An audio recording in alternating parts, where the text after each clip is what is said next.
अब इस चार्ट में सबसे ऊपर आपको मीनिंग दिया है अकाउंटिंग का, बराबर। वो मीनिंग या वो डेफिनेशन आप पढ़ के देखिए, वो मीनिंग या वो डेफिनेशन आप पढ़ के देखिए कि उसमें अकाउंटेंसी के बारे में क्या लिखा हुआ है। Book keeping and accounting is recording, classifying, summarising and analysing in terms of money of financial transactions and events in a systematic manner by following certain principles and rules of accounting। अब ये ऐसे definition को अपन एक बार नहीं 4 बार भी पढ़ेंगे तो भी यहाँ दिमाग में कुछ क्लियर होता, तो इसीलिए इसको समझना जरूरी है। डेफिनेशन याद करके कोई फायदा नहीं, क्योंकि वो टेक्निकल लैंग्वेज में लिखे होते हैं, तो वो याद करके आप कुछ नहीं कर सकोगे, उसको समझना जरूरी है। तो उसको समझने के लिए नीचे उसपे से क्वेश्चन किए गए हैं। This definition raises certain questions which are answered below. तो उस डेफिनेशन पे से कुछ क्वेश्चन आते हैं और उसी पे से हमारी पढ़ाई शुरू होंगी अभी, ठीक है। इसी पे से हम अब आगे बढ़ने वाले और इस पे से हम आपको पहले पूरा बेसिक अकाउंटिंग का सिस्टम ब्रीफ में समझा देंगे। उसके बाद हम एक एक स्टेप को एग्जाम्पल की मदद से, प्रॉब्लम्स की मदद से फिर डिटेल में और स्टडी करेंगे। समझ में आ गया? तो पहले हम ब्रीफ में देखने वाले हैं। तो सबसे पहला क्वेश्चन दिखा है व्हाट इज अ रिकॉर्ड, के ऊपर लिखा था book keeping and accounting is recording, record करने का सिस्टम है। तो पहला क्वेश्चन होता है व्हाट इज अ रिकॉर्ड। तो record is something in writing, कुछ लिखा हुआ हो तो उसको हम बोलेंगे ये रिकॉर्ड है। तो ऑब्वियसली क्वेश्चन अराइज होता है कि is it any record we are referring here. जैसे फॉर एग्जांपल आपके पास नोटबुक है, मैथमेटिक्स की भी नोटबुक है, स्टैटिस्टिक्स की भी नोटबुक है, अकाउंट्स की भी है, लॉ की भी है, इकोनॉमिक्स की भी है, वो रिटन फॉर्म में है, इसका मतलब वो रिकॉर्ड है, आपके लिए बड़ा इंपॉर्टेंट भी है, लेकिन वो अकाउंट बुक नहीं है। आपके फ्रेंड ने आपको लेटर लिखा, आपने उसको अपने फाइल में रख लिया, आपने अपने फ्रेंड को जवाब दिया, उसकी भी एक कॉपी बना के उसमें रख ली, it is a record. It may be very important for you, very useful for you, but it is not account book. तो इसलिए पॉइंट रेस किया है कि is it any record we are referring here, क्या हम किसी भी record की बात कर रहे हैं? The answer is no. तो फिर हम कौन से रिकॉर्ड की बात कर रहे हैं? वही आंसर दिया है, we are concern with only those record which are of financial matters. Financial matters, या आगे अपन और बढ़ेंगे, मतलब जिसमें पैसों का हिसाब किताब है, या ऐसी चीजों का हिसाब किताब है जिनको हम पैसों के टर्म्स में, मोनेटरी टर्म्स में, मनी टर्म्स में मेजर कर सकते हैं, जिसकी एक स्पेसिफिक कीमत लगा सकते हैं, वैल्यू लगा सकते हैं। ऐसे चीजों का हिसाब किताब अगर होगा तो वो अकाउंट बुक की कैटेगरी में आएगा, नहीं तो नहीं। तो आपकी जो क्लास की नोटबुक है ये पैसों का हिसाब किताब नहीं है, बराबर। आपके वो जो लेटर है वो कोई पैसों का हिसाब किताब नहीं है, उसकी कोई स्पेसिफिक मॉनेटरी वैल्यू लगा सकते हैं क्या अपन? कैन यू से कि भाई ये जो मेरे फ्रेंड का लेटर है ये 1000 रुपए वैल्यू का है और ये वाले फ्रेंड का जो लेटर है वो 500 रुपए वैल्यू का है। Can we have any such valuation? No. इसका मतलब इनको हम मनी टर्म्स में मेजर नहीं कर सकते। It may be very important for you, that letter may be very important, but it doesn't have any specific monetary value. इसलिए ऐसे चीजों को आप रिकॉर्ड बोलोगे, बट अकाउंट बुक नहीं है। व्हाट टू रिकॉर्ड, तो उसी पे से क्वेश्चन उठता है कि भाई क्या रिकॉर्ड करना है। अपन ने बोला फाइनेंशियल मैटर, उसी को थोड़ा सा अलग ढंग से लिखा है, transactions in events of financial nature are to be recorded. तो भाई ट्रांजैक्शन क्या होता है, ये पॉइंट पे अपन आ जाते हैं। यहाँ पे हमारी अकाउंटिंग का सबसे इंपॉर्टेंट एस्पेक्ट ये है ट्रांजैक्शन, कि भाई ट्रांजैक्शन क्या है। तो ये मैं आपको बाद में डिटेल में समझाऊंगा, अभी मैं आपको सिर्फ ब्रीफ में बोल रहा हूं। ट्रांजैक्शन यानी लेन देन, गिव एंड टेक, लेन देन, गिव एंड टेक, ऐसी चीजों का लेन देन या गिव एंड टेक जिसको मॉनेटरी टर्म्स में हम मेजर कर सकते हैं। तो इसमें से 2-3 चीजें अपने ध्यान में आती है इमीडिएटली। लेन देन बोला, इसका मतलब है there has to be 2 persons, बराबर है। अपने आप से कोई लेन देन नहीं होता है, उसको कोई मीनिंग नहीं है, उसकी कोई इंपैक्ट नहीं है, कोई फर्क नहीं पड़ने वाला, बराबर है। तो number 1, there has to be 2 persons. Person 1 कर दो P1, पर्सन 2 कर दो। तो 2 लोग रहते हैं, इनके बीच में लेन देन हो रहा है, गिव एंड टेक हो रहा है, यानी कुछ लिया, एरो पे ध्यान रखने का, कुछ बदले में दिया। अब क्या लिया दिया, तो ऐसी चीजों का लेन देन जिनको हम मनी टर्म्स में मेजर कर सकते हैं। आपका वही एग्जांपल फिर से लेता हूं, आपका फ्रेंड और आप, या आप हो या आपका फ्रेंड है, उसने आपको लेटर भेजा, आपने उसको लेटर भेजा, लेकिन उसकी कोई मॉनेटरी वैल्यू नहीं है, इसलिए वो हमारा ट्रांजैक्शन नहीं है। ठीक है, ऐसा समझ लीजिए कि मैंने अपने इस पर्स में से, खीसे में से पैसे निकाले और यहां रख दिए। बताइए कि इससे मुझे कुछ फर्क पड़ा क्या, आपको कुछ फर्क पड़ा क्या? इसका मतलब ये ट्रांजैक्शन नहीं, क्योंकि ये दो लोगों के बीच में नहीं हो रहा है। अब सोच के देखिए कि मैं अगर ऐसा आगे बढ़ता हूं, आपके खीसे में हाथ डालता हूं और निकाल के इधर रख लेता हूं, सब जन महसूस करो कि ऐसा हो रहा है आपके साथ। अब बताइए कि आपको कुछ फर्क पड़ा क्या? थोड़ा ज्यादा ही पड़ गया, है ना? इसका मतलब कुछ तो भी इफेक्ट होना चाहिए, some effect should be there, कि हाँ ये लेन देन से कुछ फर्क पड़ा। ये अगर हो रहा है तो हम बोलते हैं इट इज ए ट्रांजैक्शन। ये ट्रांजैक्शन को हमको रिकॉर्ड करके रखना है, लिख के रखना है। कैसे लिखेंगे, क्या करेंगे, आगे अपन आते हैं धीरे धीरे। ठीक है, अगला पॉइंट है हाउ टू रिकॉर्ड, कैसे लिखेंगे इसको। तो आंसर दिया है, नहीं उसके पहले हुज ट्रांजैक्शन, किसके ट्रांजैक्शन। भाई ये पैसों का लेन देन तो है, लेकिन किसका? तो ध्यान दीजिए, जिसकी अकाउंट बुक आप लिख रहे होंगे उसके ट्रांजैक्शन। तो आपकी अकाउंटिंग की पढ़ाई में हमेशा सबसे पहला पॉइंट होना चाहिए एंटिटी। जिसकी अकाउंटिंग आप कर रहे हो, जिसकी अकाउंट बुक आप लिख रहे हो, उसके एंगल से बात करने की आदत। अभी थोड़ी देर पहले मैंने एक क्वेश्चन पे बोला था कि अगर वो कैप्स के ट्रांजैक्शन है तो आप कैप्स के एंगल से पढ़ो, दूसरे पार्टी के एंगल से नहीं। तो जैसे यहां पे P1 पार्टी, इसके लिए भी ये ट्रांजैक्शन है, यानी इसकी अकाउंट बुक में भी ये रिकॉर्ड करेगा, इसके लिए भी ट्रांजैक्शन है, ये अपनी बुक्स में रिकॉर्ड करेगा। इसके लिए इसका जो इफेक्ट होगा, इंपैक्ट होगा, वो अलग होगा, इसके लिए जो होगा वो अलग होगा। तो नेचुरल है, जब आप इसके बुक्स में अकाउंटिंग कर रहे हो तो ये एंटिटी हो गया, आप इसके एंगल से सोचो, इसके नजरिए से इंटरप्रेट करो। अगर आप इसकी अकाउंटिंग कर रहे हो तो फिर इसके एंगल से सोचो, इसके पॉइंट ऑफ व्यू से उसको असेस करो। समझ रहे मेरी बात, राइट? तो उसको हम बोलते हैं एंटिटी, जिसकी आप अकाउंट बुक लिखना चाहते हो। अभी हम यहां पर जो पढ़ने वाले कमर्शियल ऑर्गेनाइजेशंस की अकाउंटिंग की हम बात कर रहे हैं, बिजनेस वालों की अकाउंटिंग की हम बात कर रहे हैं। लेकिन जो भी सिस्टम पढ़ोगे वो आप अपने अगर घर की अकाउंटिंग भी करना चाहते हो, आपके मम्मी डैडी के पैसों का हिसाब किताब भी अगर आप अकाउंट करके रखना चाहते हो, बिल्कुल वैसे ही कर सकते हो। उसके लिए सिस्टम अलग नहीं होता है, बराबर है? पर अपन जो पढ़ेंगे वो बेसिकली किसके पॉइंट ऑफ व्यू से पढ़ रहे हैं? बिजनेस वालों के पॉइंट ऑफ व्यू से। तो नॉर्मली बिजनेस कंसर्न बोला तो वो कंसर्न या ऑर्गेनाइजेशन होता है।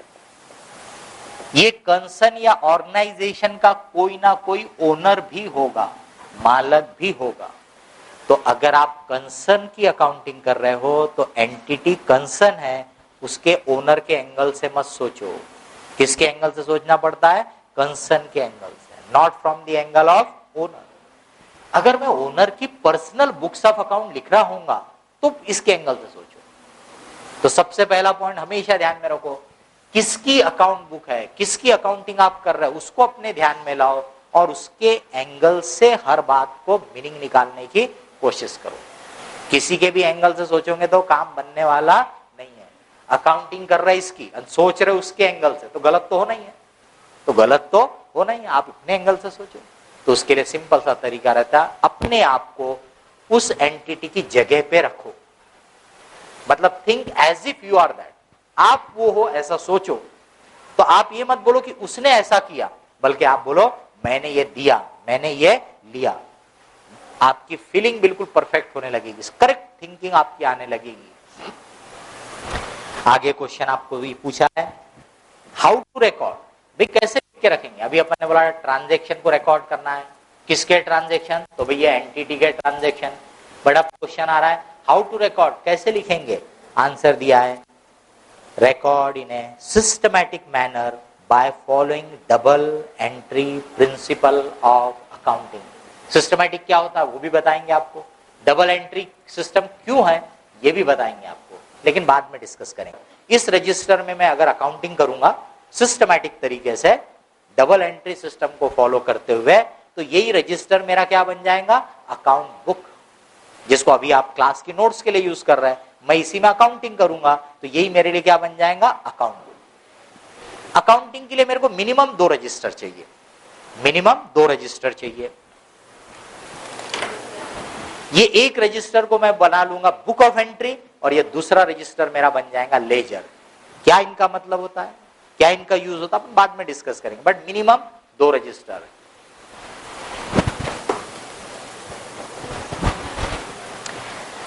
लास्ट क्वेश्चन है आपका उसमें, व्हाई टू रिकॉर्ड।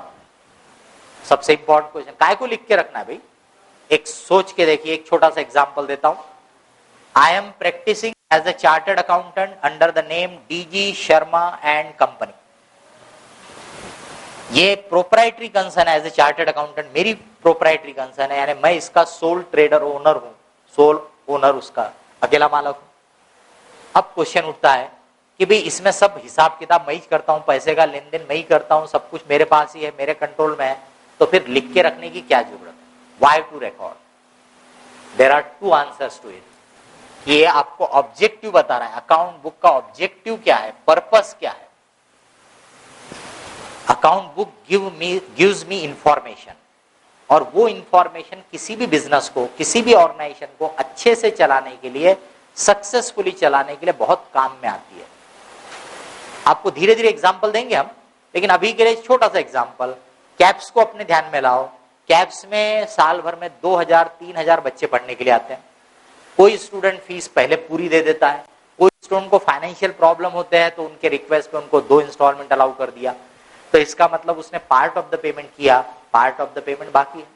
अब जरा सोच के देखिए, अगर हम उसका सिस्टमैटिक रिकॉर्ड नहीं रखेंगे, लिख के नहीं रखेंगे, तो हमको ये सब चीजें ध्यान में रहने वाली क्या, वी मे फॉरगेट। ऐसे में तो हो सकता है कि हमारा पैसा धीरे धीरे डूब जाए। दैट मीन्स एक बिजनेस के पॉइंट ऑफ व्यू से, एक ऑर्गेनाइजेशन के पॉइंट ऑफ व्यू से ये कोई अच्छी बात नहीं। तो सबसे इंपॉर्टेंट ऑब्जेक्टिव जो है अकाउंट बुक का, कि it provides information, it gives you information. बहुत सारी इंफॉर्मेशन, बहुत सारे टाइप की इंफॉर्मेशन आपको बताता है, और वो इंफॉर्मेशन आपके बिजनेस को अच्छे से चलाने में बहुत मदद करती है, जरूरी है, नेसेसरी है। इसीलिए हम अकाउंट बुक मेंटेन करते हैं। फिर ये अकाउंट बुक हमारे को अगर कोई लीगल रिक्वायरमेंट है, कोई टैक्स का रिक्वायरमेंट है, तो उसके भी काम में आ जाती है। जैसे कि अगर आपकी कंपनी है तो देयर इज कंपनीज एक्ट 1956, उसके हिसाब से आपको अकाउंट बुक मेंटेन करना चाहिए। अगर आपकी चैरिटेबल ऑर्गेनाइजेशन है तो चैरिटी कमिश्नर का एक्ट रहता है, उसके हिसाब से आपको अकाउंट बुक रखना चाहिए, हिसाब रखना चाहिए, बराबर। तो आपका स्टैट्यूटरी पर्पस भी पूरा हो जाता है। तो ये अकाउंट बुक मुझे इंफॉर्मेशन प्रोवाइड करता है, और ये मेरे कोई भी लीगल पर्पस के लिए भी काम में आ जाता है, टैक्स पर्पस के लिए भी काम में आ जाता है। लेकिन अकाउंटेंसी पढ़ते समय आप इसको भूल जाओ, आप इसके एंगल से बात ही मत करो। टैक्स लॉ क्या है आप उसके भी चिंता मत करो। अकाउंटिंग इंफॉर्मेशन जो प्रोवाइड करता वो ही इतनी काम की है, इतनी यूजफुल है, कि स्टैट्यूटरी रिक्वायरमेंट नहीं भी होगा तो भी मैं अकाउंट बुक मेंटेन करना पसंद करूंगा। जैसे जैसे आगे हम और पढ़ेंगे तो आपको हम बताएंगे कि कैसी इंफॉर्मेशन आपके लिए मदद की रहती है, क्या हेल्प करती है वो आपको, ठीक है। अभी मैं सब एग्जांपल देते बैठूंगा तो कोई मतलब नहीं है, पर धीरे धीरे अपन आगे उसमें देखेंगे। तो हमारे अकाउंट बुक लिखने का सबसे इंपॉर्टेंट पर्पस या ऑब्जेक्टिव क्या है, is to give information. Account book हमको इंफॉर्मेशन प्रोवाइड करता है, इसलिए हम अकाउंट बुक मेंटेन करते हैं। ये हो गया आपका ब्रीफ इंट्रोडक्शन कि अकाउंट बुक यानी रिकॉर्ड है। किन चीजों का रिकॉर्ड, तो एस फाइनेंशियल मैटर का रिकॉर्ड, ट्रांजैक्शंस का रिकॉर्ड। ट्रांजैक्शन यानी क्या, तो लेन देन या गिव एंड टेक, ऐसी चीजों का लेन देन या गिव एंड टेक जिसको हम मनी टर्म्स में मेजर कर सकते हैं, जिसकी स्पेसिफिक वैल्यू लगा सकते हैं, ऐसे चीजों का लेन देन गिव एंड टेक हुआ तो उसको हम बोलते हैं ट्रांजैक्शन। ध्यान दीजिए फिर से, लेन देन गिव एंड टेक। इसीलिए हर ट्रांजैक्शन में 2 इफेक्ट होते हैं। किसी भी ट्रांजैक्शन के आपके ऊपर 2-2 इफेक्ट एक साथ होते हैं। उसी को अकाउंट्स में बोला जाता है ड्यूअल एस्पेक्ट, और उसी पे से डबल एंट्री सिस्टम बना है। तो आपने जो भी एक नाम पढ़ा था डबल एंट्री सिस्टम, वो डबल एंट्री सिस्टम का कारण ही है क्योंकि हर ट्रांजैक्शन में दो इफेक्ट होंगे। क्या है वो दो इफेक्ट अपन देखेंगे, डबल एंट्री कैसे होती है वो भी अपन देखेंगे। तो किन चीजों का लेन देन है, तो ऐसी चीजों का लेन देन जिनको हम मनी टर्म्स में मेजर कर सकते। किसके ट्रांजैक्शन को हम रिकॉर्ड कर रहे, तो एंटिटी के। तो सबसे इंपॉर्टेंट यहां पे अपन अभी ये पी को बदल करके क्या लिख रहे, एंटिटी, ऑर्गेनाइजेशन जिसकी अकाउंटिंग है, और ये वो पर्सन है जिसके साथ हमारा लेन देन हो रहा है। बराबर, काय का लेन देन, तो cash, property, goods, services, benefits और कोई कंज्यूमेबल आइटम। सबके मीनिंग बताऊंगा आपको, चिंता मत करो। बदले में क्या दिया, बदले में मैंने या तो कैश या कोई प्रॉपर्टी या गुड्स या सर्विसेज या बेनिफिट्स, ऐसा लेन देन होता रहता है हर एक कमर्शियल ट्रांजैक्शन में। और इसमें हमेशा आपके ऊपर दो इफेक्ट रहते हैं, हमेशा दो इफेक्ट रहेंगे, बाद में अपन डिटेल में देखेंगे उसको। वो दो इफेक्ट को सिस्टमैटिक तरीके से रिकॉर्ड करना है, उसी को बोला गया है डबल एंट्री सिस्टम। अभी अपन ब्रेक ले लेंगे, 15 मिनट का आपका ब्रेक रहेगा, उसके बाद फिर से आपका अकाउंट्स का क्लास है, ठीक है। तो 15 मिनट के बाद अपन जब मिलेंगे तब अपन इसको कंटिन्यू करेंगे। बुक यानी रिकॉर्ड है, उसका ऑब्जेक्टिव अपन ने देखा कि अकाउंट बुक मेंटेन करने का मेन ऑब्जेक्टिव या purpose is to give information. ये हमें बहुत सारी काम की इंफॉर्मेशन प्रोवाइड करता है, इसीलिए हम बुक्स ऑफ अकाउंट मेंटेन करते हैं। अकाउंट्स बुक पढ़ते समय सबसे पहले अपने ध्यान में लाना चाहिए एंटिटी।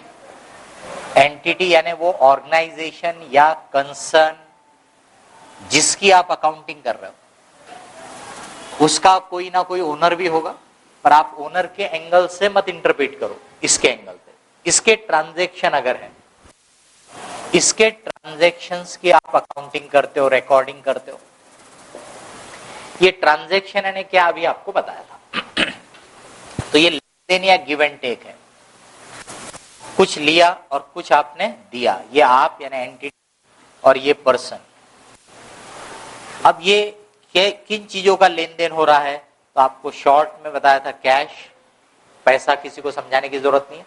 प्रॉपर्टी मतलब ऐसी वैल्यूएबल चीज जो हम हमारे बिजनेस में लंबे समय तक यूज करते हैं।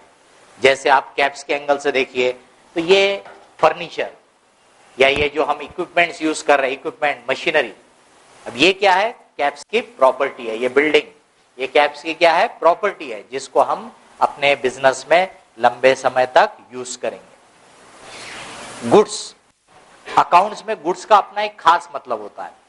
गुड्स मतलब वो आइटम जिसमें हम डील करते हैं, यानी जिन आइटम्स को खरीदना और बेचना ये हमारा कारोबार है, हमारा बिजनेस है, उसको गुड्स बोलते हैं। डिक्शनरी में आप देखोगे तो कोई भी फिजिकल चीज जो है, टेंजिबल चीज जो है, उसको बोलेंगे गुड्स है। लेकिन यहां हमारे लिए वो मतलब काम का नहीं है। अकाउंट्स का मीनिंग क्या है, गुड्स यानी वो आइटम जिसमें आप डील करते हो, जिसको खरीदना बेचना आपका बिजनेस है, आपका कारोबार है। एग्जाम्पल, ये डेस्क बेंच जिसमें आप बैठे हो, कैप्स ने परचेस किया, बताइए is it goods for caps? Caps ये बेचने का काम करता है क्या? नहीं, इसका मतलब ये कैप्स का गुड्स नहीं है। पर जिसने कैप्स को ये बेचा, वो जो फर्नीचर का डीलर होगा, शॉप वाला होगा, उसके लिए क्या है, ये गुड्स है। इसीलिए आपको बोला था अकाउंटिंग इसकी कर रहा है तो इसके एंगल से देखो, उसके एंगल से मत देखो। इसके लिए अलग होगा, उसके लिए अलग होगा। आपने अपनी पढ़ाई के लिए, घर से यहाँ आने जाने के लिए बोलिए, या कहीं आपके कॉलेज वगैरह में आने जाने के लिए व्हीकल परचेस किया। मान लीजिए व्हीकल आपने गांधी मोटर्स या नांगिया ऑटोमोबाइल्स वहां से परचेस किया, आपके लिए वो गुड्स है क्या? आप उसको खरीदने बेचने का कारोबार करते क्या? नहीं। तो आपके लिए क्या है, वो प्रॉपर्टी है। पर वो गांधी मोटर्स के लिए क्या है, वो गुड्स है, बिकॉज वो जो मैन्युफैक्चरर है उनसे खरीदते हैं और अपने जैसे कस्टमर्स को बेचते हैं, तो उनके लिए क्या हो गया, गुड्स। सर्विसेज, अभी आप यहां बैठ करके सर्विसेज रिसीव कर रहे हो, बराबर है। तो आप अपने आप को, अगर इस एरो में भी आएगा बाद में, यहां पे लिख देता हूं आपको गुड्स सर्विसेज। ये देखिए, अगर मैं यहां अपने आप को रखूं कैप्स, मैं सर्विसेज कैप्स के बिहाल में आपको दे रहा हूं, आप इधर आ गए, ये मैं आपको सर्विसेज दे रहा हूं, बराबर है। तो सर्विसेज ऐसी बहुत सारे टाइप की, बहुत सारे नेचर की होती है।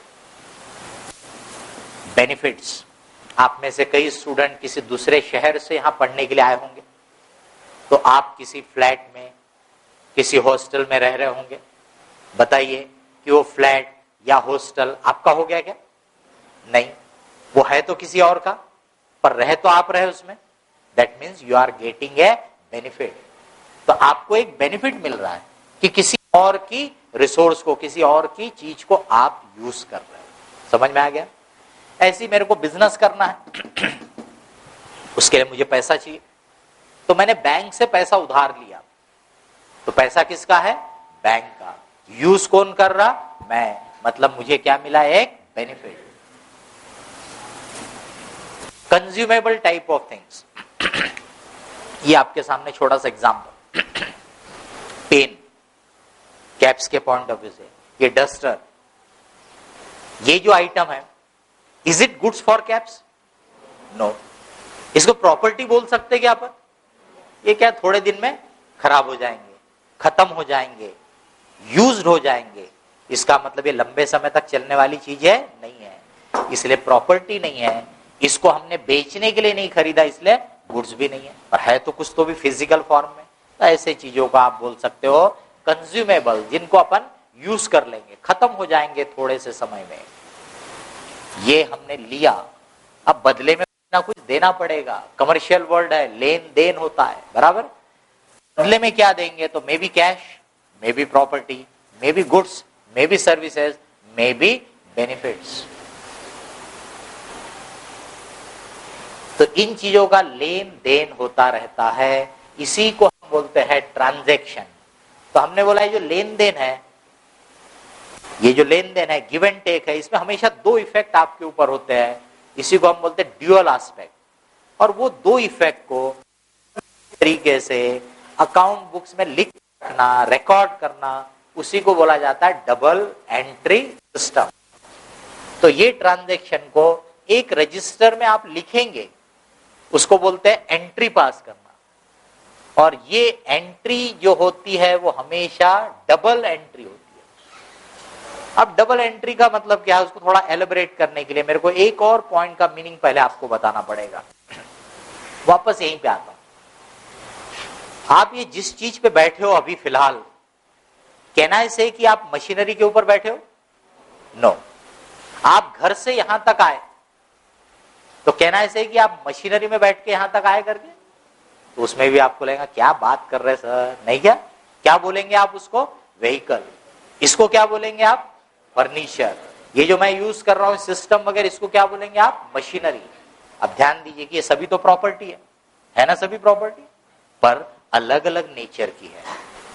अकाउंट बुक का ऑब्जेक्टिव ही क्या है? Is to give information. तो एक एक नेचर की इंफॉर्मेशन को हमको अलग अलग रखना है।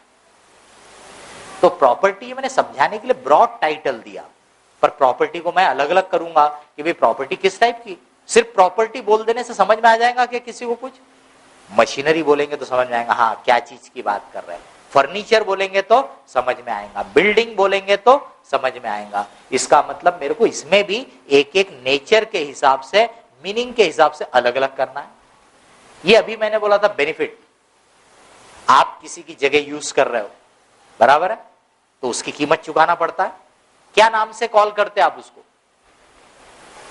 आप किसी की जगह पे रह रहे हो तो उसकी कीमत चुकाना पड़ता है ना। क्या नाम देते हो उसको? रेंट। आपने किसी का पैसा उधार लिया तो उसकी भी कीमत देना पड़ता है। क्या बोलते हैं उसको? वो पैसा लिया उसको लोन बोलते हैं, और उसकी जो कीमत चुका रहे इंटरेस्ट, क्या बोलते हैं आप उसको? इंटरेस्ट। इसका मतलब बेनिफिट की भी कीमत देना पड़ रहा है, और उसको अलग अलग नाम है। रेंट हो सकता है, इंटरेस्ट हो सकता है, कोई और हो सकता है। सर्विसेज, अभी आप जो सर्विसेज रिसीव कर रहे हो उसकी कीमत आपने चुकाए कैप्स में।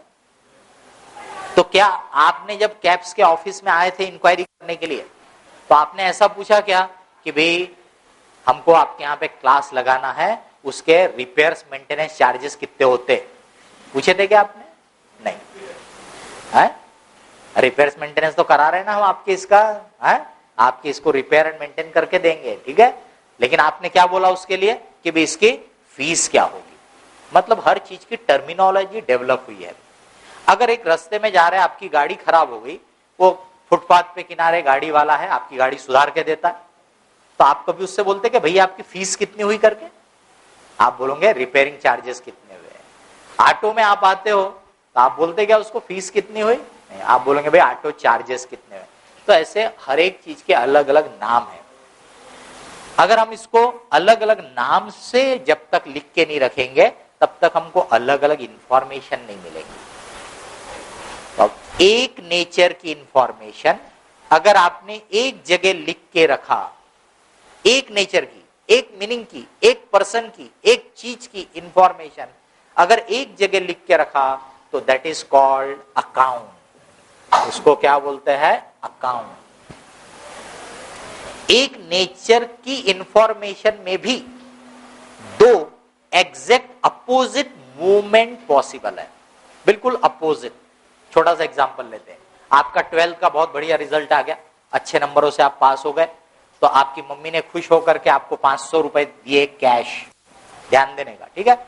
आपके डैडी शाम को आए, वो भी खुश हो गए, उन्होंने आपको 1000 रुपए दिए कैश। मान लीजिए आपके ग्रैंड पेरेंट्स थे, उन्होंने भी आपको दिए 500 रुपए कैश। अब आपने अपना जो भी फ्रेंड सर्कल था, ग्रुप था, उनको मिलाया और बढ़िया पार्टी मनाने के लिए गए। आइनॉक्स, सिनेमैक्स, बराबर है, छोटे मोटे जगह तो आप जाते ही नहीं। तो आइनॉक्स, सिनेमैक्स में गए आप, बढ़िया पिक्चर देखे, लंच वंच लिया, पार्टी मनाई। उसमें मान लीजिए कि से 1200 रुपीज यूज हो गए कैश। अब शाम को हिसाब करना है, बराबर, कि भाई अपने पास कितने पैसे है, कितनी कैश है। तो मैं आपसे ज्यादा पढ़ा लिखा हूं इसलिए मैं हिसाब कर देता, ये कैश, ये कैश, ये कैश, ये कैश। इसका मतलब आपके पास शाम को 3200 रुपीज कैश होंगे। नहीं, बताइए, ये कैश है ना? सब तो कैश है, तो फिर क्या प्रॉब्लम है? तो ये कैश आ रही है और ये कैश जा रही है कैश, लेकिन एक दूसरे का बिल्कुल क्या है? अपोजिट है। Are you getting my point? इसीलिए अकाउंट्स का मतलब मैंने बोला एक नेचर की इंफॉर्मेशन, एक टाइप की इंफॉर्मेशन, एक पर्सन की इंफॉर्मेशन एक जगह, लेकिन वो एक टाइप की इंफॉर्मेशन में भी दो एग्जैक्ट अपोजिट चीजें पॉसिबल है। इसीलिए अकाउंट के दो साइड बने, ये साइड और ये साइड। अब जब दो साइड बने हैं तो हम इस साइड की बात कर रहे हैं कि इस साइड की बात कर रहे हैं, कुछ नाम तो देना पड़ेगा तभी पता चलेगा। तो हमारे फोर फादर लोगों ने, जिन्होंने ये सिस्टम डेवलप किया, इवॉल्व किया, उन्होंने इसका नाम दिया डेबिट, इसका नाम दिया क्रेडिट। तो इसका मतलब हर अकाउंट में आपके दो साइड है, डेबिट साइड और क्रेडिट साइड। अगर आप अकाउंटिंग में किसी अकाउंट के डेबिट साइड में आप लिखते हो तो इसका मतलब आपने इस अकाउंट को डेबिट किया। अगर आप अकाउंटिंग में किसी अकाउंट के क्रेडिट साइड में आप लिखते हो, इसका मतलब आपने इस अकाउंट को क्रेडिट किया। तो अब वापस हम आते हैं इस पे कि हर ट्रांजैक्शन में हमेशा दो अकाउंट आपको नजर आएंगे। हर ट्रांजैक्शन में हमेशा आपको दो अकाउंट नजर आएंगे, और वो दो अकाउंट में से अगर एक अकाउंट को डेबिट करना है, डेबिट करना का मतलब बताया, अकाउंट के डेबिट साइड में लिखना।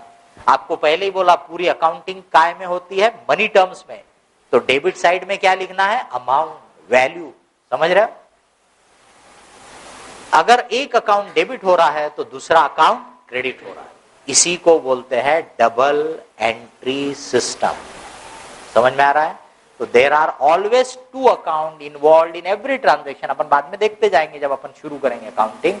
हर ट्रांजेक्शन में दो अकाउंट है, और दो अकाउंट में से अगर एक अकाउंट को डेबिट करना है तो दूसरे अकाउंट को क्रेडिट करना है। That is known as double entry system. अब ये एंट्री डिसाइड करके मैं एक रजिस्टर में इसको लिख लेता हूं। जिस रजिस्टर में मैं इसको लिखता हूं उसको बोलते हैं बुक ऑफ एंट्री। क्या बोलेंगे? Book of entry. Book of entry can be one, Book of entry can be 2, book of entry can be 3, 4, 5, any number of book of entry can be there. पर इनको broadly हम 3 category में divide करते हैं, journal, cash book, others. बाद में हम इसको आपको डिटेल में समझाएंगे। अभी के लिए अपन ये दोनों बुक की बात नहीं करेंगे, अपन अभी समझ लेंगे कि अपने पास एक ही बुक ऑफ एंट्री है, जर्नल, ठीक है। तो आपको जो भी ट्रांजैक्शन हुआ उसकी डबल एंट्री बना के जर्नल में लिख देना है, बराबर। कैसे लिखते हैं, कैसे एंट्री बनती है, वो सिस्टम तो मैं समझाऊंगा, पर बीच बीच में मैं क्वेश्चन करूंगा ताकि आप जो कॉमर्स वाले हैं वो बता सकते हैं। सेल्स की एंट्री बोल के बताइए। पुराने स्टूडेंट जो पढ़ चुके हैं वो आंसर न दे, वो सोचे जरूर बट बोले नहीं। जो नए स्टूडेंट है उन्होंने बोलना चाहिए। तो बोलिए सेल्स की एंट्री बोलिए फटाफट। Cash account debit to sales account, very good. But आपने मेरे से क्वेश्चन तो किया नहीं कि सर कैश सेल है कि क्रेडिट सेल। मैंने तो सिर्फ सेल बोला था, मैंने तो कैश सेल बोला नहीं, बराबर। इस पे से थोड़ी सी आदत डालो। मैंने अभी थोड़ी देर पहले आपको बताया था कि एग्जामिनर आपको टेस्ट करना चाहता है, इसलिए वो हमेशा चीजों को ट्विस्ट करके लिखेगा। मैं एग्जामिनर की तरह आपको टेस्ट कर रहा हूं। मैंने आपसे बोला सेल, आपने फटाक से एंट्री बोल दी है cash account debit to sale, तो मैं बोलूंगा गलत। अगर आप बोलते party account debit to sale तो मैं बोलता तो भी गलत, क्योंकि मैंने क्लैरिफाई किया ही नहीं था। आपने बोलना चाहिए था या तो पूछना चाहिए था sir cash sale or credit sale, या आपने आंसर वैसा देना चाहिए कि सर कैश अकाउंट और party account debit to sale account. तब मैं बोल सकता था कि आप गलत हो, नहीं बोल सकता। ये आदत डालो, पूरी चीज को समझो पहले, ओके। चलो अपन कोई भी एंट्री ले लेते हैं, कोई प्रॉब्लम नहीं है। तो आपने जो एंट्री बोली उसी को ले लेते हैं।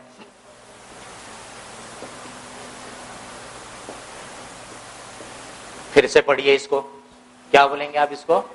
Cash account debited to sales account. फिर से बोलिए एक बार, कैश अकाउंट डेबिटेड। रुक जाइए, अब आप जो बोल रहे हो, आप बोल रहे कैश अकाउंट डेबिटेड, तो नेचुरल है आपके दिमाग में एक इंपैक्ट डेवलप हो रहा है, एक फीलिंग महसूस हो रही है कि कैश अकाउंट डेबिट हो गया, बराबर। सेल्स अकाउंट क्रेडिटेड मतलब सेल्स अकाउंट क्रेडिट हो गया। अब जरा ध्यान से सुनिए, जब आपने एंट्री लिखी तो न डेबिट हुआ न क्रेडिट हुआ। ये एंट्री लिखने से न डेबिट हुआ है न क्रेडिट हुआ है। अभी 2 मिनट पहले मैंने बोला था कि जब हम किसी अकाउंट के डेबिट साइड में लिखेंगे तब डेबिट होता है, जब किसी अकाउंट के क्रेडिट साइड में लिखेंगे तब क्रेडिट होता है। ये अकाउंट नहीं है, ये बुक ऑफ एंट्री है। तो जर्नल एंट्री लिखने से न डेबिट हुआ न क्रेडिट हुआ। अब सोच के देखिए, 2 साल अपन ने ऐसी पढ़े, 2 साल अपन ने सब ऐसी पढ़ते। मेरे को भी बोलेंगे तो मैं भी ऐसी पढ़ दूंगा, लेकिन मैं उसका सही अर्थ समझता हूं। आप लर्नर हो तो होता क्या है, जैसा आप बोलते हो वैसे ही आपके दिमाग में इफेक्ट डेवलप होता रहता है, और इसीलिए कंफ्यूजन होते हैं। तो इसको कैसे पढ़ना चाहिए? जब आपने एंट्री लिखी तो न डेबिट हुआ न क्रेडिट हुआ। जब हम एंट्री लिखते हैं इस रजिस्टर में तो बेसिकली हम डिसाइड करते हैं कि कौन सा अकाउंट डेबिट होना चाहिए और कौन सा अकाउंट क्रेडिट होना चाहिए, ये डिसाइड होता है। तो इसको अगर पढ़ना है तो ऐसे पढ़ना चाहिए, cash account to be debited. आपने जो बोला था शब्द सेंटेंस और मैंने जो बोला उसको देखिए। आपने बोला था कैश अकाउंट डेबिटेड, मैंने क्या बोला? Cash account to be debited. अपने आप फर्क महसूस होता है, आपको खुद ही लगेगा। टू बी डेबिटेड मतलब डेबिट करना है, मतलब डेबिट हुआ नहीं। इसका मतलब अभी एक स्टेप और है, यानी अकाउंटिंग हमारी 2 स्टेप में काम करती है। ये पहली स्टेप है जिसको हम बोलते हैं एंट्री लिखना। तो एंट्री लिख के बेसिकली हमने डिसाइड किया कि कौन से अकाउंट को डेबिट करना है, कौन से अकाउंट को क्रेडिट करना है। डेबिट हुआ नहीं, क्रेडिट हुआ नहीं। फिर हम एक और रजिस्टर लेते हैं, एक और रजिस्टर लेते हैं। मैंने बताया था कम से कम 2 रजिस्टर चाहिए अपने को, बराबर। उस रजिस्टर में हम हर एक अकाउंट बनाते हैं। ये ऐसे हर एक अकाउंट बनेगा, जितने भी अकाउंट आपके ट्रांजैक्शंस में आते जाएंगे सब अकाउंट बनेंगे, ठीक है। इस अकाउंट में जब आप एंट्री पे से यहां लिखते हो उसको टेक्निकली बोला जाता है पोस्टिंग करना। क्या बोलते हैं उसको? पोस्टिंग करना। तो एंट्री में मैंने डिसाइड कर लिया था कि भाई कौन से अकाउंट को डेबिट करना है, तो मैं लेजर में इस रजिस्टर में जिसमें अकाउंट बने हैं उस रजिस्टर को बोलते हैं लेजर। तो ये बुक ऑफ एंट्री, जिसमें ये पहला वाला अपन ने नाम क्या दिया, जर्नल। ये जर्नल में आपने एंट्री लिखी है ऐसी, यानी आपने डिसाइड किया कि कौन से अकाउंट को डेबिट करना है, कौन से अकाउंट को क्रेडिट करना है। डेबिट हुआ नहीं, क्रेडिट हुआ नहीं। अब वो कैसे होगा, तो मैं लेजर में अकाउंट बनाऊंगा। समझ लो ये लेजर में एक अकाउंट, ये कैश अकाउंट बनाया।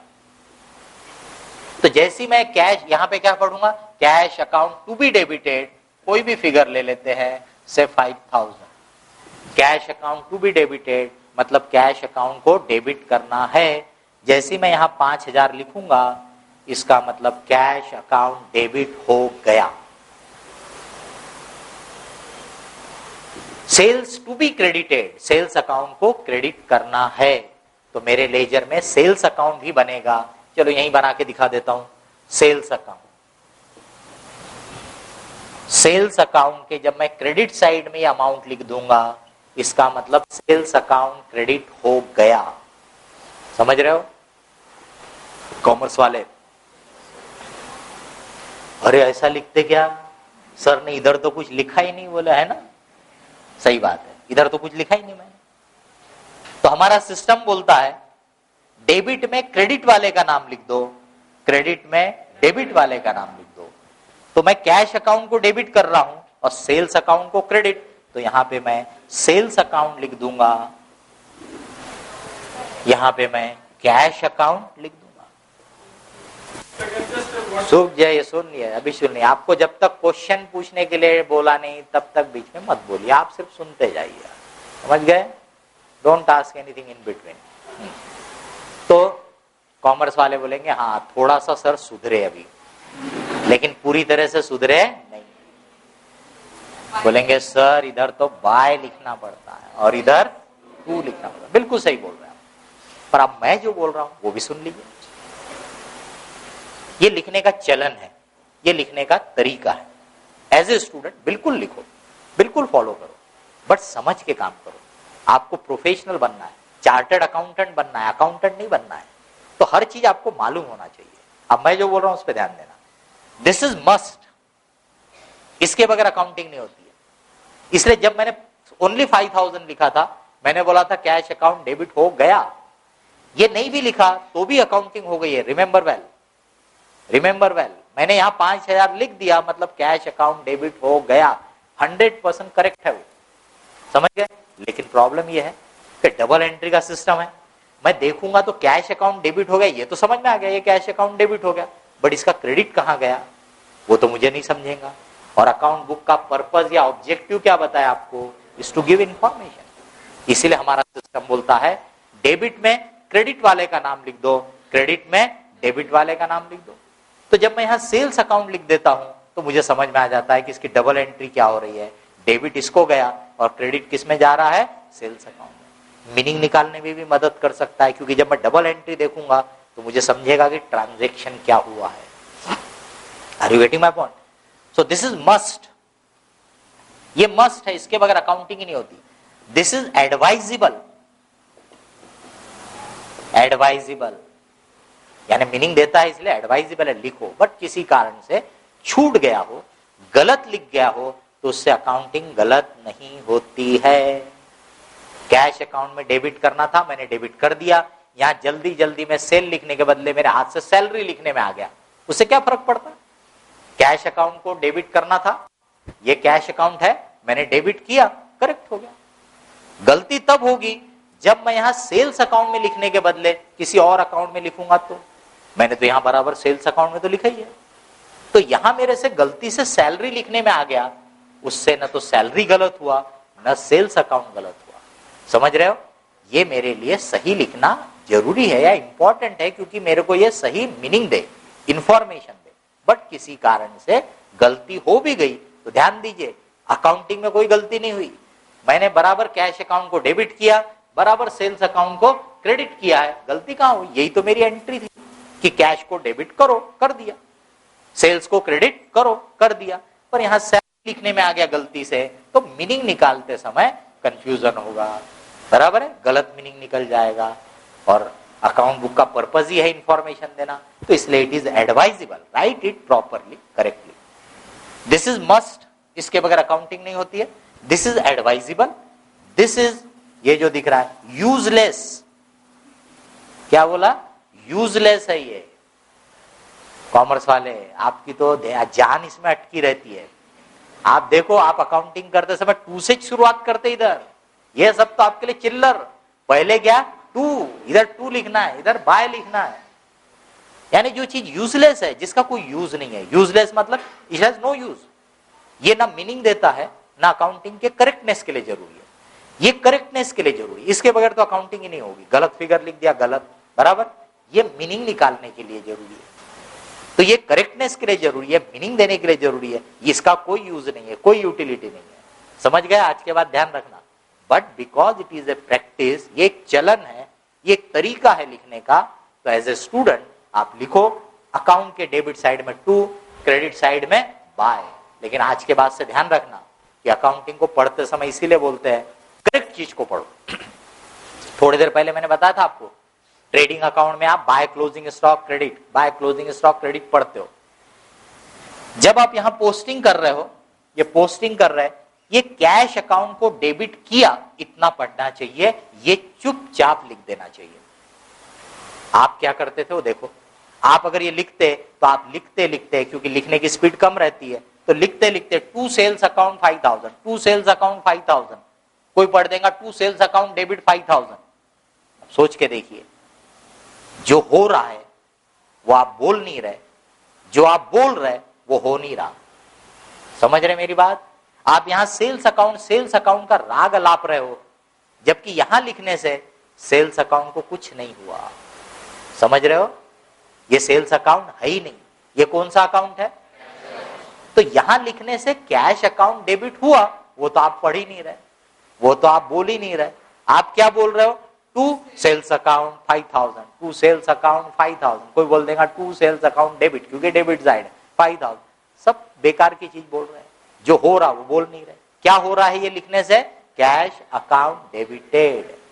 तो ऐसे पढ़ना चाहिए, कैश अकाउंट को डेबिट करना है, फिर लेजर में कैश अकाउंट निकालने का, उसके डेबिट साइड में सबसे पहले लिखने का, यानी कैश अकाउंट डेबिट हो गया।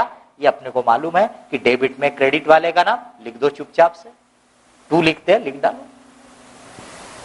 सेल्स अकाउंट को क्रेडिट करना है, सेल्स अकाउंट निकालूंगा लेजर में, उसके क्रेडिट साइड में लिखा, फटाक से आपने एम्फसाइज करना चाहिए कि सेल्स अकाउंट क्रेडिट हो गया। समझ गए? अब फिर ये क्रेडिट हो गया, तो जो डेबिट वाला है उसका नाम लिख दो। यहां कैश लिखने से कैश अकाउंट को कुछ नहीं होता है। समझ रहे कि नहीं समझ रहे? मैंने यहां नहीं लिखा, भूल गया मैं जल्दी जल्दी में। तो क्या इसका मतलब कैश अकाउंट डेबिट नहीं हुआ क्या? कैश अकाउंट ये देखो, ये तो डेबिट हो गया है। समझ रहे? तो मैंने कैश अकाउंट के डेबिट साइड में लिख दिया, ने कैश अकाउंट डेबिट हो गया। मैंने सेल्स अकाउंट के क्रेडिट में लिख दिया, मतलब क्रेडिट हो गया। सिर्फ यहां लिखने से मेरे को इंफॉर्मेशन निकालने में मदद होती है, इसलिए मैं यहां लिख देता हूं। डेबिट में क्रेडिट वाले का नाम, क्रेडिट में डेबिट वाले का नाम। ख्याल रहेगा, ये सिस्टम की फंडामेंटल चीजें हैं। इनको सही तरीके से हम पढ़ेंगे तो हमारे को बहुत फर्क महसूस होगा। बेसिकली हमारा पूरा पढ़ने का जो तरीका है वो ही प्रॉब्लमेटिक है। ये छोटा सा एग्जाम, कैश अकाउंट डेबिटेड, तो जब अपन ऐसा बोलते हैं तो अपने को लगता है ये लिखा यानी डेबिट हो गया, जबकि ये लिखने से डेबिट नहीं हुआ। जब अकाउंट में पोस्टिंग करूंगा तब आगे बढ़ते हैं। एंट्री लिख के मैंने डिसाइड किया कि इस ट्रांजैक्शन में कौन सा अकाउंट डेबिट होना चाहिए, कौन सा अकाउंट क्रेडिट होना चाहिए। ये कैसे डिसाइड होगा? तो उसके लिए मेरे पास 4 रास्ते हैं। धीरे धीरे करके मैं आपको चारों रास्ते पढ़ाऊंगा। वो 4 रास्तों से हम एंट्री डिसाइड करते हैं, बराबर। तो हमने एंट्री डिसाइड करके रजिस्टर में ऐसा लिख दिया, पर ये लिखने से न डेबिट हुआ न क्रेडिट हुआ। हमने डिसाइड किया कि कौन सा अकाउंट डेबिट करना है, कौन सा अकाउंट क्रेडिट करना है। फिर हम दूसरा रजिस्टर लेजर, उसमें हर एक अकाउंट इस टाइप से, हर एक अकाउंट के 2 साइड है, डेबिट साइड और क्रेडिट साइड। तो जिस अकाउंट को आपने डेबिट करने का बोला था उस अकाउंट को निकालो, उसके डेबिट साइड में लिख दो अकाउंट डेबिट हो गया। क्या लिख दो? सबसे इंपॉर्टेंट पैसा, अमाउंट। फिर उसके बाद जो अकाउंट दूसरा इन्वॉल्व है उसका नाम लिख दो। ये डेबिट हो रहा तो क्रेडिट वाले का नाम लिख दो। फिर सेल्स को क्रेडिट करना है तो लेजर में से सेल्स अकाउंट निकालो, उसके क्रेडिट साइड में अमाउंट लिख दो और फिर जो डेबिट होने वाला होगा उसका नाम। इट इज कॉल्ड पोस्टिंग, लेजरिंग भी बोलते कई बार इसको। तो आपने पोस्टिंग कर दी तब अकाउंटिंग कंप्लीट हुई। तो 2 स्टेप में आपकी अकाउंटिंग काम करती है, एंट्री पोस्टिंग, एंट्री पोस्टिंग। हर एक ट्रांजैक्शन में हमेशा 2 अकाउंट होंगे, 2 अकाउंट में से एक को डेबिट करना है तो दूसरे को क्रेडिट करना। ये डिसाइड करके आपने एक रजिस्टर में लिख दिया, जर्नल में एंट्री हो गई बोलेंगे, ठीक है। और फिर उसकी पोस्टिंग की, इसीलिए इसको बोलते हैं सिस्टमैटिक तरीका होना, इसको बोलते हैं सिस्टमैटिक। ये डेबिट साइड में 2 लिखना, क्रेडिट साइड में बाय लिखना, स्केल पट्टी से सीधी लाइन बनाना, इसको सिस्टमैटिक नहीं बोलते, इसको सिस्टमैटिक नहीं बोलते, समझ रहे? अभी मैं बताता हूं। जैसे सपोज अगर अपन ने सिर्फ ये लिखा होता था, एक ही रजिस्टर लिखते जा रहे आप, एंट्री रिकॉर्ड है आपके पास, पर सपोज 2 महीने के बाद आपको अगर आपका जो बिजनेस का ओनर था उन्होंने पूछा कि भाई जरा हमको बताओ कि 2 महीने में सेल्स कितना हुआ, तो आपको क्या करना पड़ता था, ये रजिस्टर उठाओ और लाइन से पन्ने पलटा पलटा के ढूंढते थे आप, सेल सेल सेल नोट करो, फिर आपने पन्ना पलटा सेल, ऐसे ढूंढ ढूंढ के आप निकालोगे कि 2 महीने में कितना सेल्स का फिगर निकला। टाइम खराब हुआ। अब आप अपने ओनर के पास गए कि सर इतना सेल्स हुआ, उन्होंने आपसे पूछा करेक्ट है क्या, आपका चेहरा उतर गया। आप बोलेंगे भाई मैंने कोशिश तो किया था निकालने की, पर पता नहीं जल्दी जल्दी में एक आधा पन्ना गलत पलट गया होगा, तो एक आधा फिगर गलत लिख लिया होगा, तो इसका मतलब आपके पास एक्यूरेसी का कोई प्रूफ नहीं है। टाइम भी खराब हुआ। अब सपोज उन्होंने बोला अरे सेल का फिगर तुमने बताया पर कितना परचेज किया हो तो तुमने बताया नहीं, तो परचेज के लिए फिर शुरू हो गया, फिर ढूंढना शुरू कर दिया। That means it is not systematic. Systematic का मतलब होता है जो इंफॉर्मेशन हमको काम की होती है, जरूरत की होती है, वो रेडीली मिलना चाहिए और रिलायबल भी होना चाहिए। अगर वो इंफॉर्मेशन हमको रेडीली मिलती है, रिलायबल मिलती है, तब हम उसको बोलते हैं सिस्टमैटिक है। और इसीलिए हमारा सिस्टम 2 स्टेप में काम करता है, पहले एंट्री करो और फिर उनकी एनालिसिस करते जाओ। ये रिकॉर्ड किया आपने ट्रांजैक्शन को और फिर ये उसकी अपन क्लासिफिकेशन कर रहे हैं, डेबिट कौन से अकाउंट में जा रहा है उसको अलग, क्रेडिट कौन से अकाउंट में जा रहा है उसको अलग। हर एक अकाउंट का एक नेचर की इंफॉर्मेशन, एक मीनिंग की इंफॉर्मेशन, उसको अपन बोलते हैं अकाउंट। तो अगर आपने ये दूसरा रजिस्टर बनाया है और इसमें पोस्टिंग कर दी, तो जब आपसे ओनर पूछेगा कि सेल्स कितने हुए, तो आप अपने लेजर को उठाओ, बुक ऑफ एंट्री को देखो मत। सेल की इंफॉर्मेशन चाहिए यानी एक नेचर की, वो आपको लेजर में सेल्स का अकाउंट ढूंढ के निकाल लो। मान लो ये सेल्स का अकाउंट है, यहां आपको पूरे सेल्स की जानकारी दिख रही है, टोटल लगा के बता सकते हो आप कि सेल्स का फिगर इतना। अगर वो बोलते परचेज, फिर से पन्ना पलटाओ, परचेज मिल गया, फिर से बता दो परचेज की इंफॉर्मेशन, यानी आपके पास रेडीली इंफॉर्मेशन अवेलेबल है। और अगर मैं ये पूरे अकाउंट के बैलेंसेस लिख लूं एक पेपर में, सब अकाउंट के बैलेंसेस, अगर मैंने पूरे अकाउंट की टोटलिंग एंड बैलेंसिंग की और उसको एक पेपर में लिखा, तो ये टोटलिंग एंड बैलेंसिंग करके अगर मैंने एक पेपर में लिख दिया तो उसी को बोलते हैं ट्रायल बैलेंस। क्या बोलते हैं? Trial balance. And this trial balance should tally. Tally होने का मतलब इसमें जितने अमाउंट के डेबिट बैलेंस है उतने ही अमाउंट के क्रेडिट बैलेंस आएंगे, और उसका कारण है डबल एंट्री सिस्टम। क्योंकि हर ट्रांजैक्शन की अकाउंटिंग करते समय अगर आपने डेबिट किया है तो विथ इक्वल अमाउंट क्रेडिट भी किया है, तो इसलिए जब आप ट्रायल बैलेंस बनाओगे तो वो टैली होना चाहिए। तो इससे एक्यूरेसी भी चेक हो जाती है कि भी करेक्ट है, सब ठीक ठाक है। ट्रायल बैलेंस में क्या बोला मैंने, हर एक अकाउंट का बैलेंस आता है। अकाउंट का बैलेंस यानी यहीं से देख लो, ये डेबिट साइड और ये क्रेडिट साइड का टोटल। अभी अपन ने देखा था कि ये पैसे आ रहे हैं, बराबर है, और ये पैसे जा रहे हैं। तो इसमें से अगर एक डेबिट है तो दूसरा क्रेडिट है। मैथमेटिक्स के हिसाब से जाओगे अगर, तो एक प्लस है तो दूसरा माइनस है। और मैथमेटिक्स में आपने पढ़ा हुआ है, प्लस प्लस वाले अगर 2 फिगर रहे तो वो आपस में क्या हो जाते हैं, ऐड हो जाते हैं। माइनस माइनस वाले अगर 2 फिगर रहे तो वो भी क्या हो जाते हैं, ऐड हो जाते हैं। डेबिट क्रेडिट बिल्कुल प्लस माइनस की तरह काम करता है। डेबिट डेबिट अगर रहा तो वो ऐड हो जाएगा, क्रेडिट क्रेडिट रहा तो वो भी ऐड हो जाएगा। जैसे माइनस माइनस ऐड हो जाते हैं, पर टोटल को साइन आप क्या बोलते हो, माइनस साइन है। तो वैसे ये क्रेडिट क्रेडिट ऐड हो जाएंगे, पर हम बोलेंगे क्या, क्रेडिट है। डेबिट डेबिट ऐड हो जाएंगे, पर बोलेंगे क्या हम, डेबिट है। और जैसे आपको अगर दो फिगर दिए रहे प्लस और माइनस, और अगर आपसे बोला गया कि सम करो, टोटल करो,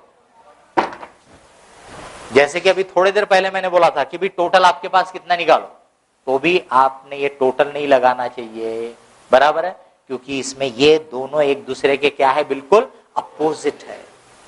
समझ रहे? तो ये क्या होना चाहिए था अपना फिगर, 800, क्योंकि ये पैसे आए 2000 और ये पैसे गए, तो अपने पास बैलेंस बचे 800। तो डेबिट क्रेडिट भी प्लस और माइनस की तरह एक दूसरे के बिल्कुल अपोजिट है। तो जैसे प्लस माइनस एक दूसरे में से सब्सट्रैक्ट हो जाते हैं, वैसे डेबिट क्रेडिट एक दूसरे में से सब्सट्रैक्ट हो जाते हैं, कट हो जाते हैं, माइनस हो जाते हैं। ये बड़ी काम की चीज है, बहुत एलिमेंट्री है, बट बहुत काम की चीज है, हमेशा काम में आने वाली चीज है। लोग यूज ही नहीं करते इन चीजों का, इन चीजों का यूज नहीं करते हो, इनको यूज करो कि डेबिट डेबिट क्या होने वाला है, ऐड, क्रेडिट क्रेडिट क्या होने वाला है, ऐड। बट डेबिट क्रेडिट एक दूसरे का क्या है, अपोजिट। वो आप चाहो ऐड नहीं होने वाला है, जैसे मैं चाहूं तो भी ये ऐड नहीं होने वाला है। ये 3200 नहीं हो सकता है, हो सकता क्या ये, नहीं, क्योंकि बाय नेचर वो एक दूसरे के बिल्कुल क्या है, अपोजिट है। तो जब हम अकाउंट की टोटलिंग एंड बैलेंसिंग करते हैं, तो हम अकाउंट के डेबिट का टोटल लगाते हैं, क्रेडिट का टोटल लगाते हैं। Now there are 3 possibilities, debit और क्रेडिट का टोटल इक्वल है, तो अगर इक्वल हो गया तो ये डेबिट और क्रेडिट इक्वल, तो नेट डिफरेंस क्योंकि सब्सट्रैक्ट हो जाएगा, 0 हो गया, मतलब कोई बैलेंस नहीं है, मतलब अकाउंट नील हो गया। तो अब वो अकाउंट नील हो गया, यानी अब वो हमको कोई इंफॉर्मेशन नहीं दे रहा, अब वो कोई काम का नहीं है, भूल जाओ उसको, इग्नोर कर दो अभी। दूसरी पॉसिबिलिटी ये है कि अकाउंट के डेबिट साइड का टोटल ज्यादा है। समझाने के लिए मैं कुछ भी फिगर लिख दूंगा, मान लीजिए कि इधर का टोटल है 15,000 और ये साइड में मैंने टोटल लगाया से 10,000, तो कितने का डिफरेंस है, 5,000। इसको बोलेंगे बैलेंस। कौन सा बैलेंस बोलेंगे इसको, कॉमर्स वाले बताओ, इसको डेबिट बैलेंस बोलेंगे। कौन सा बैलेंस बोलेंगे इसको, डेबिट बैलेंस। तो डेबिट साइड ज्यादा है तो that is called debit balance.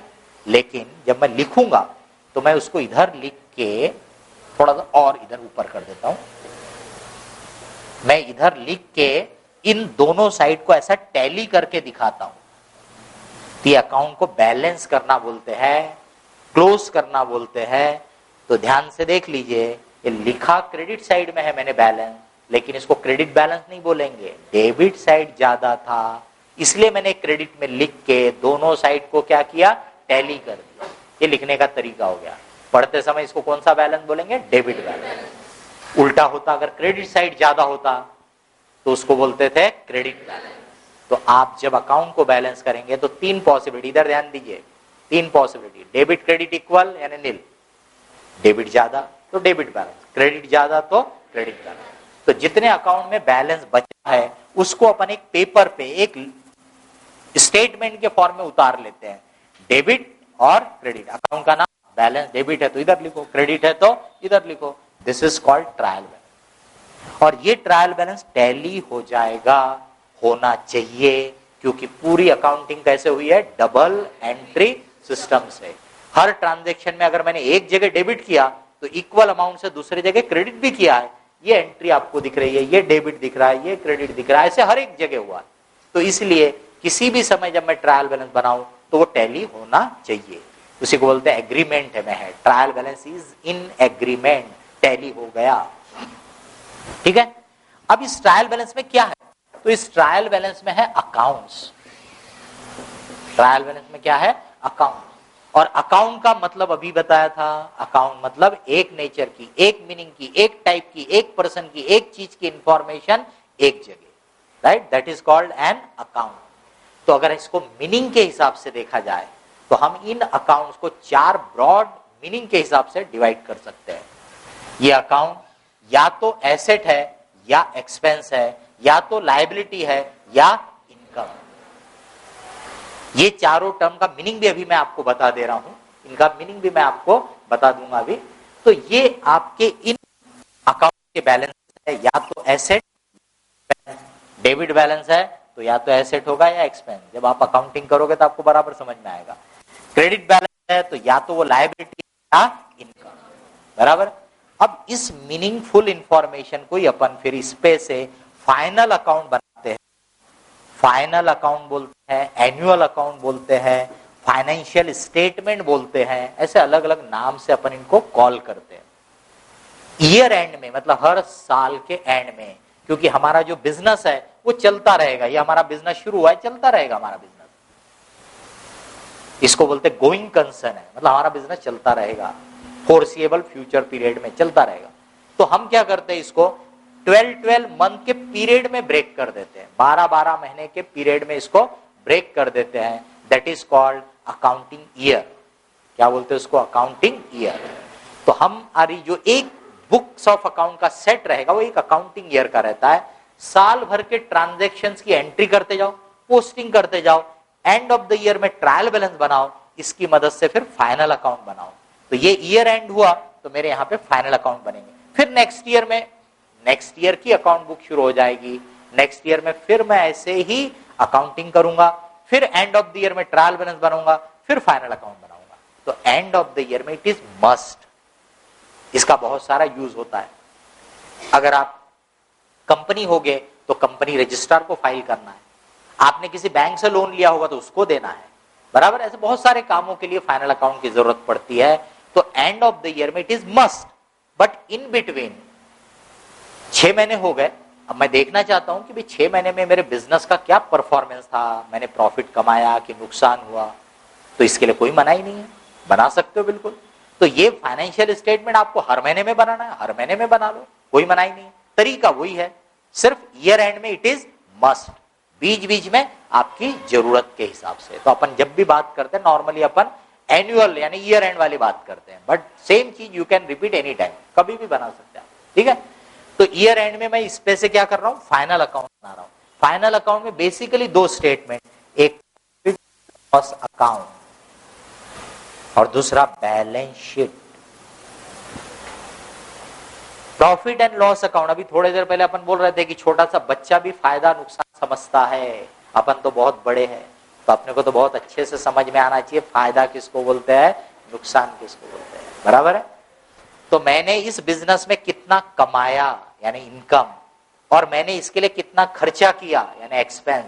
तो मैंने कितना कमाया और मैंने उसके लिए कितना खर्चा किया, the difference is my profit और लॉस। इसलिए जो मैं प्रॉफिट एंड लॉस अकाउंट बनाता हूं तो all expenses and all incomes are transferred into this, और इसका जो डिफरेंस आएगा दैट इज माय प्रॉफिट और माय लॉस।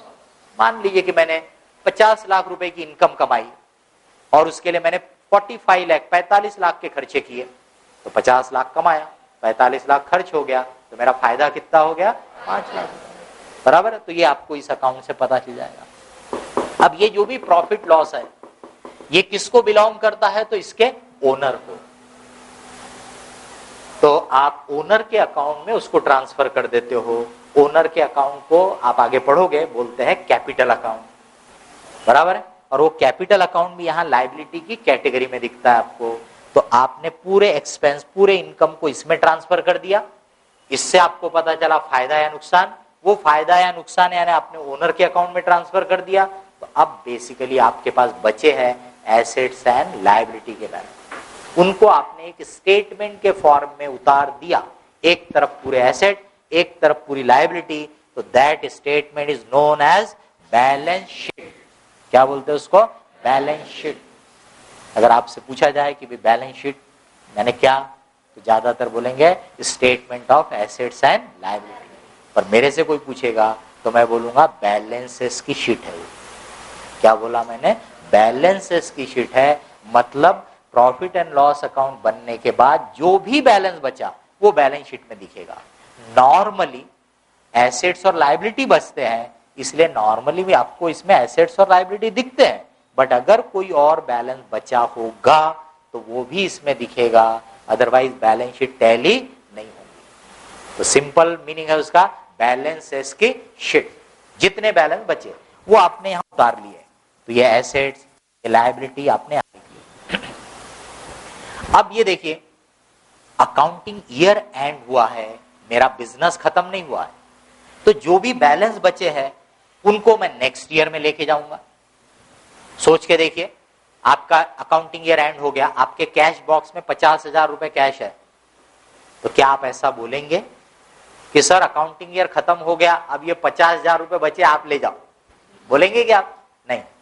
अगर मैं आपको बोलूं तो कि भाई ये तो आप क्या करोगे, आप ईयर तो खत्म हो गया, ये तो 50,000 पिछले साल के बच गए, अब क्या करोगे, इसको दे दो मेरे को, तो दे दोगे क्या? आप बोलोगे सर ईयर खत्म हुआ है, ये पैसे हम अगले साल यूज करेंगे। अगर आपके पास फर्नीचर बचा है तो इसको आप अगले साल यूज करेंगे। अगर किसी से पैसे लेना बाकी है तो अगले साल भी उससे मांगोगे। छोड़ दोगे क्या? जान दो, बोले पुराना है, पिछले साल का नहीं चाहिए, बोलोगे क्या? नहीं, बराबर मांगोगे। इसका मतलब ये हुआ कि जो भी बैलेंस बचे इन पे नेक्स्ट ईयर में हमको आगे काम करना है आगे। तो इसलिए ये सभी बैलेंसेस नेक्स्ट ईयर की बुक्स में फिर से सबसे पहले जाते हैं, इसीलिए इसको बोलते हैं ओपनिंग बैलेंस। नेक्स्ट ईयर के लिए क्या आया? सबसे पहले स्टार्ट, तो इसलिए इसको क्या बोलते हैं? Opening balance. तो जितने आइटम बैलेंस शीट में बचे थे इनको अपन नेक्स्ट ईयर में सबसे पहले रिकॉर्ड करते हैं एज ओपनिंग बैलेंस।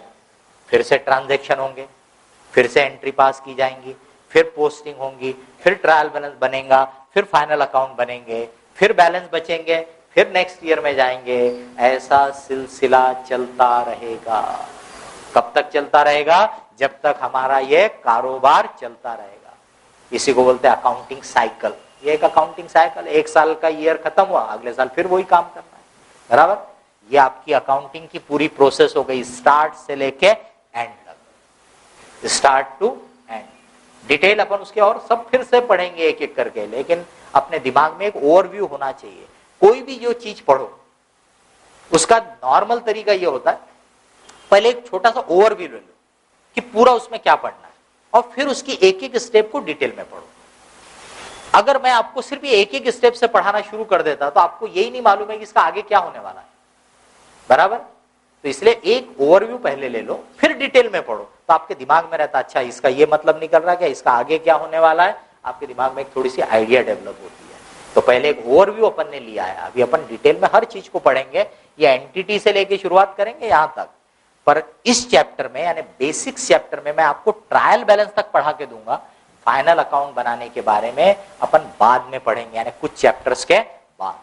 तो इस चैप्टर का अपना टारगेट है up to trial balance stage, but इसमें कंप्लीट सब कुछ पढ़ा देंगे आपको। ये सब चीजें डिटेल में आपको पढ़ा देंगे। इसमें से एंट्री कैसे बनती है वहां से लेके आपको एवरीथिंग विल बी एक्सप्लेन। किसी चीज की चिंता मत करो, बराबर। अभी के लिए आपको मैं दो चीजें और बताता हूं और आज का पीरियड पे फिनिश कर दूंगा।